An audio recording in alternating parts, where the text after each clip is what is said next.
Hej først af, så er det blevet min tur til at blive YouTuber, og I skal finde jeres bogstavbog frem og slå op på side 57, og vi er nået til bogstavet R. Og det her kapitel hedder Ida kan rime. Der står, se Ida, Ida kan rime, kan du rime? Så siger Ida, Ib kan se en ål, Emil kan se et mål. Det første I skal gøre er at skrive R i jeres bogstavhus, og det lille R det bliver nede i stuen, og det store R det går altså op på loftet, så buen ligesom er oppe på loftet. I opgave 2, der skal I skrive første bogstav. Hvis I kan skrive hele ordet, må I selvfølgelig også gerne det.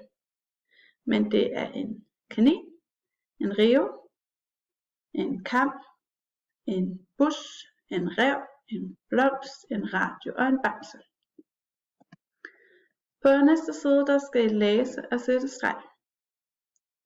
Og det første, der står her, der står tryne. Og tryne, det er jo den her næse på en gris. Og det er den her nede, ikke? Der står tryne.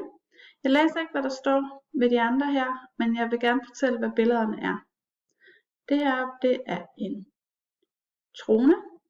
Det er en krone, og det her, det var altså trynen. Og det er de her 3 ord, der skal passe her. Og herover der er det råbe, det er et grus, og det er rime, fordi mål og ål rimer på hinanden. Næste opgave her, der skal I finde 6 fejl.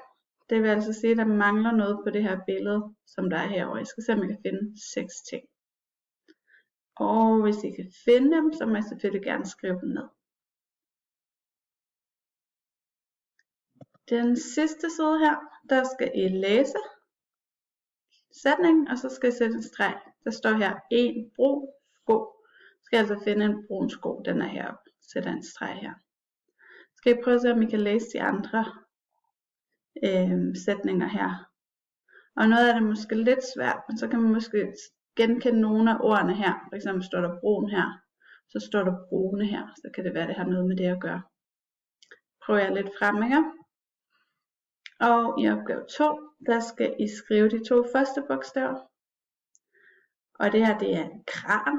Så har vi brev, en kringle, en trappe, en dreng, en brandbil, en trompet og en drage. Og I skal tænke på, at vi har bogstavet R. Så jeg kan sige så meget, at bogstav nummer 2 er et R hele vejen her. Så skal I skrive ordet i den her opgave 3 her. Jeg kan fortælle, det er en bro. Så skriver man B-R-O. Så I mærke til, at der står et 1-tal her. Så det her R, der kommer til at stå her, det skal også stå hernede.